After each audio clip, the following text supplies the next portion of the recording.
السلام عليكم ورحمة الله تعالى وبركاته. بسم الله والحمد لله والصلاة والسلام على أشرف خلق الله سيدنا محمد وعلى آله وصحبه أجمعين.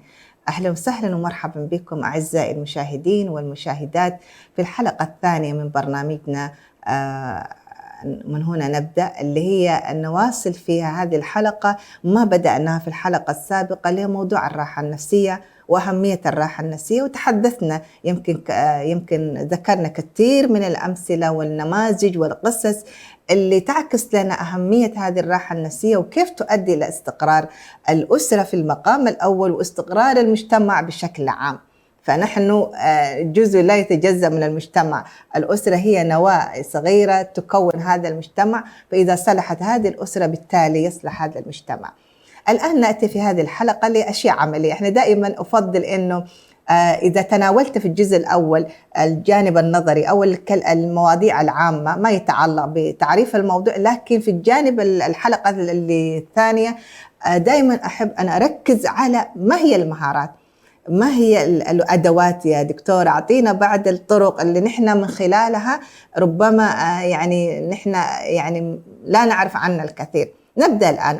أول شيء من الأشياء اللي تحقق الراحة النفسية اللي هي معرفة متطلبات الأبناء في حدود مستوى المعيشة. فهذه أنا يمكن لاحظتها إنه الأسرة أحيانا الوالدين ما سبحان الله ما يربى أبنائهم، اللي أنا محدوديتي هكذا، أنا دخلي هكذا، يا ابني يا بنتي نحن نتصرف في حدود هذه المحدودية. بالتالي هذا الابن يشعر بالراحة، بما أنه ما حيشعر بأنه مثلا أحيانا الأب يقول أنا عندي وأنا أبشر يا ابني وأنا حأشتري لك الماركة الفلانية والجهاز وكذا، أجهزة حديثة، ويكون الابن ما عارف مقدرة وضع الأسرة حقيقة. فده اللي ينتج عنه أحيانا الأبناء يرتكوا بعض السلوكيات الخاطئة. أنا لاحظت في المدارس تجد أنه الطفل اللي ما يكون راضي بوضعه، اللي يتقمص وضع غير حقيقي بالنسبة لأسرته، أحيانا يتعرض هذا الطفل مثلا للكذب. تجد أنه هو على طول يكذب أن أبوي سافر الدولة الفلانية وأبوي وهكذا. وفي نفس الوقت أحيانا ممكن سبب يؤدي إلى العنف في المدارس. نجد أن كثير من الأبناء مارسوا العنف نتيجة لعدم الراحة النفسية داخل البيت وعدم قناعتهم بالوضع المعيشي. فهذه واحدة من أشياء حقيقة خطرة جدا. وأحيانا يكون هذا الابن يسلك سلوك اللي هو التنمر في المدارس، وربما يكون في جانب آخر كمان بعد الحالات يكون في انسحاب. تجد أن الطالب ولا الطالب يستحي من وضعه، حتى ما يبوح عن هويته، عن من هو هذا الطالب، نتيجة لعدم الثقة، عدم القناعة داخل البيت اللي نحن كنا كأولياء الأمور وكمربين سبب فيها. هذه واحدة من الأسباب الهامة جدا اللي تشكل حتى في شخصية الابن نفسه.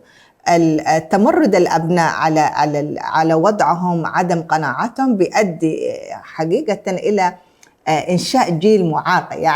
نحن دائما كجانب النفس نقول حتى لا نكون سبب في الإعاقات النفسية والإعاقات الاجتماعية. من المهارات الأخرى أو من الأشياء اللي تحقق الراحة النفسية كذلك المحافظة على العبادات والصلوات، وهذا اعتبرها أنا هي شيء أساسي. دايما ذكرت هو طمأنينة النفس وراحة البال، الرضا، هذا الشعور الإيماني، هذا الشعور فيه هو زي ما يقول أهل الصحة النفسية، اللي هي الجانب الإيجابي، الجانب الإيماني، علاقتنا بالله سبحانه وتعالى، ثقتنا بالله سبحانه وتعالى. هذا الجانب الأساسي حقيقة هو تاج الراحة النفسية، ويعتبر هو تاج الراحة النفسية. ولذلك ليس فقط أحيانا تلقي أنا صليت وأنا صمت لكن ما زلت أشعر بعدم الراحة. لكن لا تكون فقط مجرد أداء نحن نأديه، لكن نتعمق بمعنى ما معنى في الصلاة نفسها من كل النواحي، اللي هي الجانب اللي هي الإيماني العميق فيها. الجانب الآخر اللي هو تحمل المسؤولية.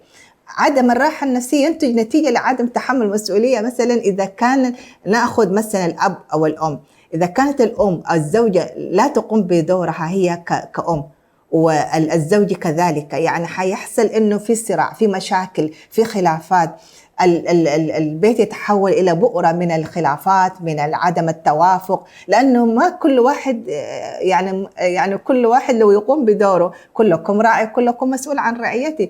هذا المنهج الرباني حقيقة سبحان الله لو تمعنا فيه بيكون هو الأرضية الخصبة لهذه الراحة النفسية. تحمل المسؤولية من جميع أطراف الأسرة. إذا كان الأبناء إذا الابن ما يقوم بواجباته، الأم حتكون هي غضبانة اليوم كله، هي تصرخ وليش يا ابني كذا، فتبدأ إنه في حالة توتر، وينعكس هذه الحالة على الأسرة بأكملها.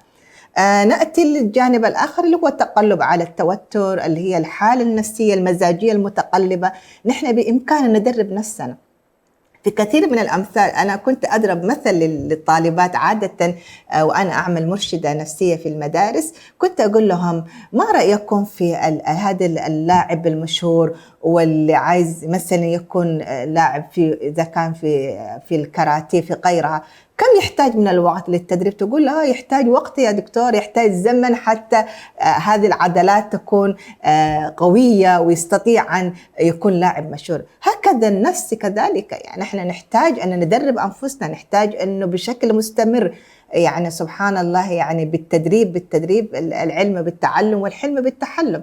هكذا يعني، وكما يقال علماءنا إن لم تتألم لن تتعلم. يعني حتى أنا محتاجة أتألم وأتدرب حتى أتخلص من هذا الشعور التوتر والقلق الذي ينعكس في البيت. يعني نقطة أخرى اللي هي الراحة الجسدية، وذكرناها في الحلقة السابقة. نحتاج قسط من الراحة، نحتاج قسط من الهدوء، حتى يعني سبحان الله ما يكون هنالك توتر نتيجة لعدم الراحة الجسدية.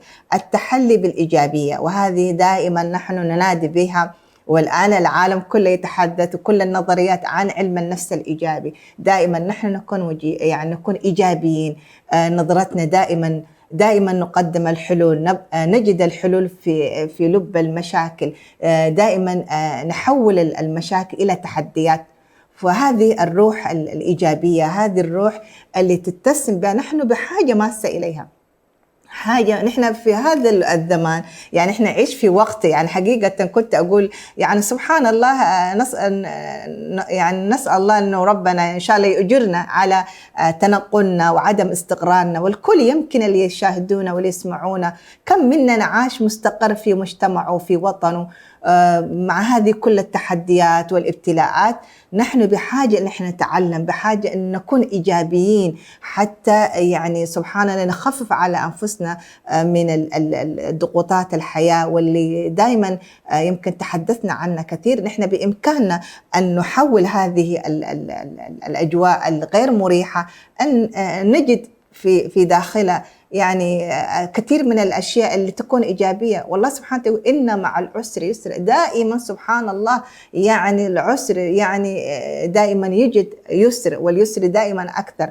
وهذه النظرة الإيجابية نحن كمسلمين يتطلب مننا أن نربي أبنائنا بهذه العقلية، بهذه النفسية. حقيقة أبنائنا في هذا وسط هذه الأمواج من الوسائل التواصل الاجتماعي، حقيقة هم بس بلمسة أصبع الآن بيجدوا كل ما تتخيلوه. في ظل هذه التلاطمات، في هذه الموجة من الوسائل، نحن كمربين، نحن كأولياء الأمور، يعني رسالتنا ودورنا كبير جدا حقيقة. يعني أخواني، يعني بصراحة نحن أحيانا ما قاعدين نشعر بحجم المشكلة وحجم التحديات، لأنه في حالة زي ما يقولوا في حالة الدوام اليومية، يعني تجد أن اليوم كله نحن مشغولين، وبالتالي نحن نغفل أن هنالك يعني رسائل تأتي لأبنائنا، في غالبا تكون رسائل سلبية. يعني تجد أن أبنائنا اليوم كل يشاهدوا ويفتحوا الجوالات، ومع كذا تقول لك أنا طفشانة، أنا زهجان، أنا مليت. يعني لماذا؟ لأنه هنالك جانب أساسي يفتقدوه أبنائنا، وأنا أركز هنا يعني، وهي رسالة للجميع إن شاء الله. نحن يعني يحتاج مننا نركز في الجانب الإيماني، الجانب اللي يجعل أبنائنا يتمتع بهذه الراحة النفسية اللي نحن يعني أساس، يعني سبحان الله، يعني أساس دورنا كأولياء الأمور. يعني قد يجد الابن والبنت يعني الجانب المادي سهل الوصول إليه، وسهل الحصول عليه. لكن الطمأنينة والراحة النفسية والسكينة وراحة البال، هذه الأشياء حقيقة زي ما ذكرت في الحلقة السابقة لا تباع ولا نجدها في السوبر ماركت، ولا نجدها في أماكن اللي هي الأونلاين إنه إحنا نشتريها يعني. ويبدأ إنه نحن اللي يكون عندنا دور من خلال وسائلنا الإعلامية، من خلال أدوارنا نحن كأولياء الأمور، يجب أن يكون لنا دور فاعل في هذا الجانب. ونحن يمكن إحنا مع بداية الآن مع بداية العام الدراسي، بداية نسأل الله التوفيق والسداد لجميع أبنائنا وبناتنا، إنه نبدأ بداية إيجابية مع أبنائنا، إنه ما مضى مضى. أنا دائما أذكر الشابات والبنات اللي في الجامعات واللي أتحدث معهم في الجلسات الإرشادية دائما عفى الله عما سلف، نترك الماضي، نبدأ دائما أربي أو يعني طلابنا على بداية إيجابية جديدة. وهذا ديننا من صميم آذن يعني نحن يعني الله سبحانه وتعالى إن أرسلناك شاهدا ومبشرا ونذيرا، يعني ديننا هو يأمرنا بأن نحن نكون إيجابيين مبشرين وداعمين حتى يبدأ أبنائنا بداية صحيحة مع عام دراسي جديد. هذا العام يتسم بالدافعية والحماس والطموح، ويكون أساسه هي الراحة النفسية التي يجدها داخل البيت.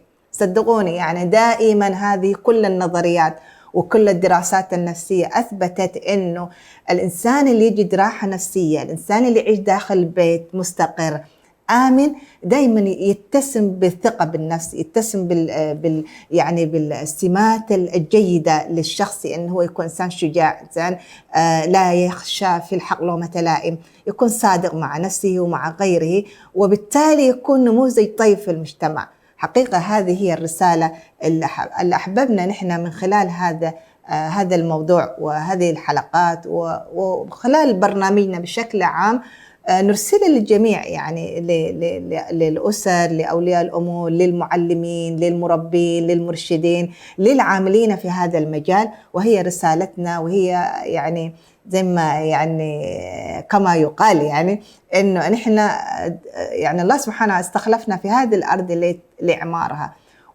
وليس هنالك أهم وأعظم من أن نعمر بيوتنا ونعمر نفوس أبنائنا بالخير الذي يعود للمجتمع بشكل عام. يعني اكتفي بهذا القدر، وإلى أن نلقاكم إن شاء الله في حلقة قادمة وموضوع جديد. نستودعكم الله، والسلام عليكم ورحمة الله تعالى وبركاته.